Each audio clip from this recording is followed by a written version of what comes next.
স্বমহিমায় শুরু হলো doctor APJ Abdul Kalam Memorial knockout football প্রতিযোগিতা 2024।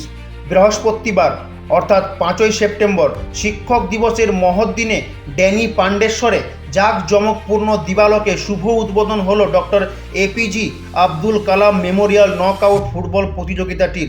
প্রসঙ্গত, বৃহস্পতিবার ড্যানি পাণ্ডেশ্বরে জেলার সবথেকে বড় ফুটবল প্রতিযোগিতাটির শুভ উদ্বোধনে মাঠে উপস্থিত ছিলেন প্রধান অতিথি হিসাবে প্রাক্তন ইস্ট বেঙ্গল খেলোয়াড় বিশ্বজিৎ দাস। প্রতিযোগিতাটির 12তম সেশনে মোট 8টি দল অংশগ্রহণ করছেন। শুভ উদ্বোধনী খেলায় মুখোমুখি সংঘর্ষ করলেন শুভম একাদশ উখরা বনাম শ্যাম মেটালিক জামুরিয়া।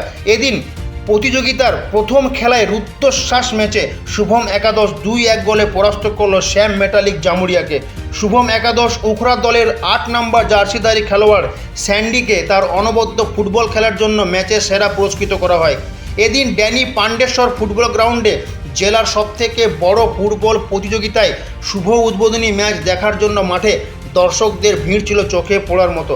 খেলাটি সুষ্ঠুভাবে পরিচালনা করার জন্য জাজের ভূমিকায় ছিলেন অনিমেষ দাস ও তার সতীর্থরা। প্রতিযোগিতাটি চলবে 12 সেপ্টেম্বর পর্যন্ত।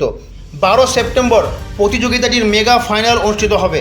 আজ অর্থাৎ 6 সেপ্টেম্বর প্রতিযোগিতাটির গুরুত্বপূর্ণ দ্বিতীয় কোয়ার্টার ফাইনালে মুখোমুখি সংঘর্ষ করার জন্য মাঠে নামবেন দিশান আদিবাসী গৌতা বনাম ইন্দ্রজিৎ একাডেমি। পাণ্ডেশ্বর থেকে কৃত্তিবাস রবিদাসের রিপোর্ট, খবর বাংলা।